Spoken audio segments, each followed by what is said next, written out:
तो hello and welcome back to Shreesha POB. इस episode की शुरुआत वहीं से होती है जहाँ पे खत्म हुई थी, यानी कि आदित्य और जनक बात कर रहे होते हैं।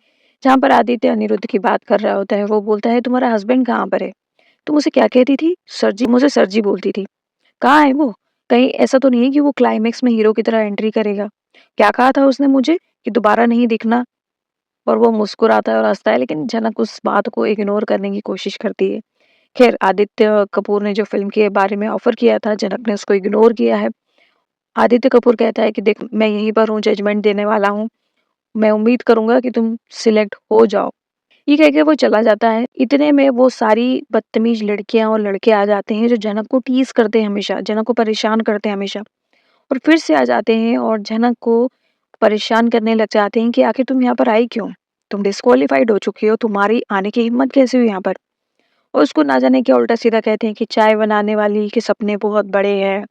इतने में एक लड़का बोलता है कि नहीं, नहीं चलो ठीक है, अपना काम अपन करते हैं, इसको ऐसे ही रहने दो।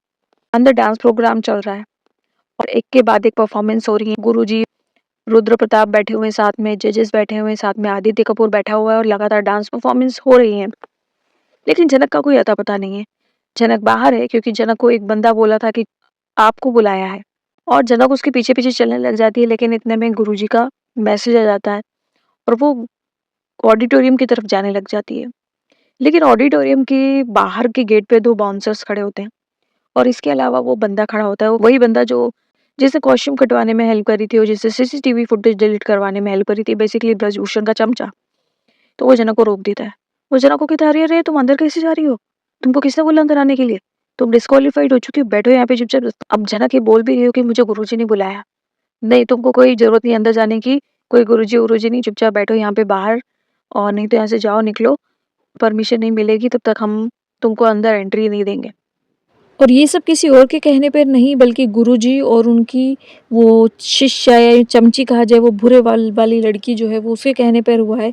वो गुरुजी के पास जाती है, यानी कि ब्रजभूषण के पास जाती है और ये बताती है कि जनक बाहर अकेली बैठी हुई है। तब ब्रजभूषण, कमीना आदमी, ये कहता है कि वो ऐसे ही अकेलेपन में तड़पेगी और मैं उसको ऐसे ही तड़पाऊँगा। वो हमेशा के लिए अकेली रह जाएगी। और ये सब कांड जो किया है ना, वो जलील आदमी ब्रजभूषण ने किया है।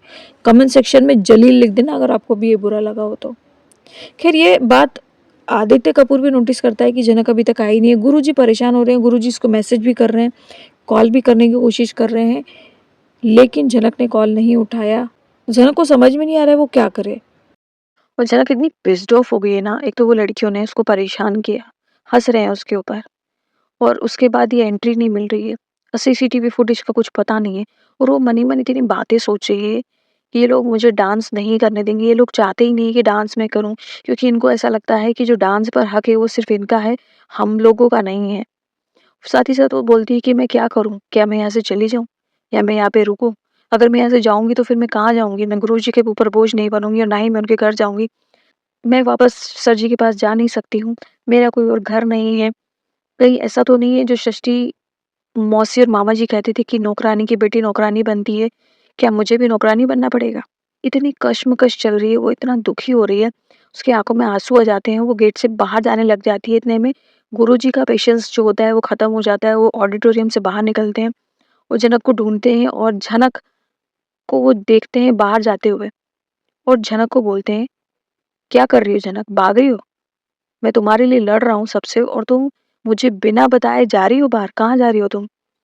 जनक कुछ बोलती उससे पहले गुरुजी बोलते हैं कि नहीं, तुमको वापस चलना पड़ेगा और डांस करना पड़ेगा और इस लड़ाई को खत्म करना पड़ेगा। जनक उनके साथ चल देती है अंदर। सो बहुत अच्छा लगा मुझे उस समय गुरुजी का एक ये जो सीन है ना जो उन्होंने डांटा, इट्स रियली वेरी गुड। इसके अलावा जो जनक सोच रही है, मन में इतने उसको विचार आ रहे हैं, साथ ही साथ उसने एक बहुत अच्छी बात भी बोली थी जनक ने, जो उसके साथ इंसल्ट होती है, जो जिल्लत उसको सहन करनी पड़ती है। वो कहती है कि घर बदल गए हैं, लेकिन मेरे साथ जो अपमान हो रहा है वो वही हो रहा है। यानी कि हर घर बदल गया है, चाहे वो कश्मीर हो, चाहे वो कोलकाता हो, चाहे वो षष्ठी का घर हो, चाहे वो गुरुजी का घर हो, चाहे वो ऑफिस ही क्यों ना हो, हर जगह उसके अपमानित किया जा रहा है। कहीं चाय वाली बोला जा रहा है, कहीं नौकरानी बोला जा रहा है, कहीं कुछ और बोला जा रहा है, और हर जगह उसको एक ही बात बोली जा रही है। यानी कि जगह बदल गई है, लेकिन उसको अपमानित करना लोगों ने नहीं छोड़ा, उसकी इंसल्ट करना लोगों ने नहीं छोड़ा है। और वो इसीलिए वो कहीं न कहीं वो चाहती है कि मैं करना चाहती हूँ, मैं बनना चाहती हूँ, लेकिन हिम्मत उसकी हार रही है। और इतने में गुरुजी आ जाते हैं और उसको रेस्क्यू कर लेते हैं। I am so happy for that. और जनक सिलेक्ट भी होने वाली है। खैर, अब हम बात करते हैं बासु हाउस की। तो लालून की काफ़ी बहस चल रही है। अब क्या होता है ना, एक सीन उन्होंने काट दिया है या उन्होंने ऐड ही नहीं किया है, वो वाला कि कैसे लालून और घरवाले आमने-सामने होते हैं। सीधे बहस शुरू हो गई है। अनिरुद्ध का फादर बोलता है कि ऐसे कैसे तुमने तुम्हारे पास मिल गई? बिपाशा बोलती है, अरे रात भर तुम उसके साथ रही हो? क्या हुआ है? तुमने आखिर इसके साथ क्या किया है? अनिरुद्ध का फादर बोलता है कि मैंने तुम्हें ऑलरेडी कंप्लेंट करी हुई है, तुम जेल भी जा सकते हो। लेकिन लालून पीछे हटने वालों में से नहीं है और लालून ने बहुत ही अच्छे से उन सभी को जवाब दिया। साथ ही साथ उन्होंने ये भी बोला कि आप जो भी मुझसे बात कर रहे हैं, आप तमीज़ से मुझसे बात कर सकते हैं, जैसे अनिरुद्ध और छोटौन मुझसे बात कर रहे हैं। लेकिन आप लोग इतने अगर अकड़ के बात करोगे तो मैंने आप लोगों का कुछ नहीं खाया हुआ है। मैं बहुत रिस्पॉन्सिबल बंदा हूँ। वहाँ पर बहुत सारे लोग थे और बहुत सारी लड़कियाँ थी जिन्होंने इसका ख़्याल रखा है। वहीं पर अप्पू अपनी मस्ती में मस्त है, उससे बोल रही है, वो जाने की कोशिश कर रहा है तो उससे बात करने की कोशिश करी। वो बोल रही है कि इसने मुझे खाना भी खिलाया, मुझे नींद आ गई तो मेरे कंधे पे सर भी रख लिया मैंने, इसके सो गई। इसने मुझे गोदी में उठाया था, इसने मेरा ख़्याल रखा था।